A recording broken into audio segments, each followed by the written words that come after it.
జిల్లాలో మార్చి 16 నుంచి ఏప్రిల్ 1 వరకు నిర్వహించే 10వ తరగతి పబ్లిక్ పరీక్షలకు ఎలాంటి ఇబ్బందులు లేకుండా నిర్వహించాలని జిల్లా collector doctor V Vinod Kumar తెలిపారు. సోమవారం స్థానిక జిల్లా కలెక్టరేట్లోని పీజీఆర్ఎస్ హాల్ నందు మార్చి 16 నుంచి ఏప్రిల్ 1 వరకు నిర్వహించి 10వ తరగతి పరీక్షలు నిర్వహించి సమన్వయ కమిటీ జిల్లా కలెక్టర్ నిర్వహించారు. ఈ సందర్భంగా జిల్లా కలెక్టర్ మాట్లాడుతూ మార్చి నెలలో నిర్వహించే 10వ తరగతి పరీక్షల్లో ఎలాంటి చిన్న పొరపాటు జరగకుండా విద్యార్థులు ప్రశాంత వాతావరణంలో పరీక్షలు రాసే విధంగా సంబంధిత అధికారులు సమన్వయంతో పనిచేసి విజయవంతంగా నిర్వహించాలని సంబంధిత అధికారులు ఆదేశించారు. 10వ తరగతి పరీక్షలు నిర్వహించే పరీక్షా కేంద్రాలను తహసీల్దార్లు, ఆర్డీఓలు, డీఈఓ, ఎంఈఓలు ముందుగా పరీక్షా కేంద్రాలను పరిశీలించి అక్కడ ఏమైనా సమస్యలుంటే పరీక్షలు నిర్వహించే రోజు నాటికి విద్యార్థులు ఎలాంటి ఇబ్బందులు లేకుండా అన్ని రకాల మౌలిక సదుపాయాలను సిద్ధం చేయాలని ఆదేశించారు. విద్యార్థులు 9 గంటల కల్లా పరీక్షా కేంద్రానికి చేరుకోవాలని, సెల్ ఫోన్స్, ఎలక్ట్రానిక్ వస్తువులు పరీక్షా కేంద్రంలోనికి అనుమతి లేదని చెప్పారు. విద్యార్థులు 9 గంటల కల్లా వారికి కేటాయించిన పాఠశాలలకు చేరుకునే విధంగా ఆర్టీసీ అధికారులు బస్సులు ఏర్పాటు చేయాలని, పరీక్షా కేంద్రాల వద్ద ఓఆర్ఎస్, ఫస్ట్ ఎయిడ్, ఏఎన్ఎం నియమించాలని, పరీక్షా సమయంలో విద్యుత్ అంతరాయం లేకుండా చూడాలని విద్యుత్ అధికారులు చర్యలు తీసుకోవాలన్నారు. పరీక్షలు అయిన వెంటనే జవాబు పత్రాలను సమీపంలో ఉన్న పోస్ట్ ఆఫీస్ కు అందజేయాలన్నారు. పరీక్ష జరిగే రోజు 144 సెక్షన్ విధించడంతో పాటు ఆ పరిసర ప్రాంతంలో ఉన్న జిరాక్స్ సెంటర్లను మూసివేయాలని సంబంధిత అధికారులు ఆదేశించారు. జిల్లాకు వచ్చే ప్రశంసా పత్రాలను జాగ్రత్తగా స్ట్రాంగ్ రూమ్ లో భద్రపరచాలని, పరీక్షా కేంద్రాలకు ప్రశ్న పత్రాలను బందోబస్తు ద్వారా తీసుకెళ్లాలని, వీటికి సంబంధించి సంబంధిత మండల స్థాయి పోలీసు అధికారులు నిర్వహించాలన్నారు. కార్యక్రమంలో DEO Srinivasulu, DM and HO doctor Vijayamma, police, విద్యుత్, ఆర్టీసీ అధికారులు తదితరులు పాల్గొన్నారు. ఈ ఎగ్జామినేషన్స్ పొద్దున 9:30 నుంచి 12:45 వరకు జరుగుతుంది. 82 ఎగ్జామినేషన్ సెంటర్స్లో మనం ఇది జరుపుకుంటాం. ఎంతమంది పిల్లలు రాస్తున్నారంటే 15,944 మంది పిల్లలు మనకి ఈ ఎగ్జామినేషన్ రాస్తున్నారు.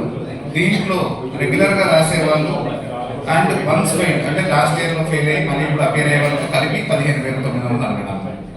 ఈ ఎగ్జామినేషన్స్తో పాటు open school, Andhra Pradesh open school societies examinations కూడా జరుగుతాయి. అవి కూడా 16 నుంచి స్టార్ట్ అయ్యి 28కి ఎండ్ అయిపోతాయి. దానికి టైం టేబుల్ అండ్ లిస్ట్ అవన్నీ కూడా మీకు నాకు ఇచ్చిన అనెక్సెస్లో జత చేయబడింది. మీకు తెలుసు ఎస్ఎస్సి ఎగ్జామ్స్ మనకు మార్చ్ నెలలో మొదలవుతున్నాయి. దాంతోపాటు ఓపెన్ స్కూల్ ఏపీఓఎస్ఎస్ ఇక్కడ ఎస్ఎస్సి తర్వాత ఇంటర్మీడియట్ కూడా ఓపెన్ ఎగ్జామ్స్ కూడా ఉన్నాయి. So March is an examination season. ఇది రొటీన్ ప్రొసీజర్ మనకు తెలుసు. కాకపోతే ఎక్కడ కూడా లోపదోషాలు లేకుండా అందరూ చూసుకోవాలని నేను కోరుతున్నాను.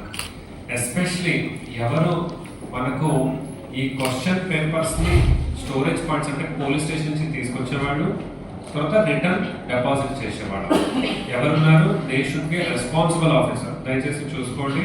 యూ పిక్ దెమ్ అప్, గెస్టెడ్ ఆఫీసర్ని పెట్టండి. మార్నింగ్ సెట్ కాన్ఫరెన్స్ లో మీరు చెప్పాలి, రేపు ఈరోజు నైట్ నీకు క్వశ్చన్ పేపర్ వస్తుంది, రేపు మార్నింగ్ మళ్ళీ రేపు మార్నింగ్ సెట్ కాన్ఫరెన్స్ లో ఏం జరిగింది, ఎక్కడ ఉంది. Every department will take personal care. Similarly tahsildars మీరు సెక్షన్ 144 పాత సిఆర్పిసి ప్రకారం మీరు ఇవ్వడం. తర్వాత all tahsildars will inspect the examination centers. Officers will inspect. District education officer will inspect. RDOs will inspect. I will also inspect. Every day I will inspect one center. ఆ schedule ప్రకారం మనకు 2nd March నుంచి ఏముంది, ఒక్కొక్క subject ఒక్కొక్క మండలంలో నేను వస్తాను. అప్పుడు I want everything to be spick and span. Like medical camp, DM&HO వారి తరఫు నుంచి you have to put medical camp. ANMs ఉండాలి, అక్కడ వాటర్ ఉండాలి, తర్వాత పోలీస్ ఉండాలి. Everything should be spick and span. If I find anybody that I suspend them. Let us be very clear. So that's regarding examination. Anybody, any questions?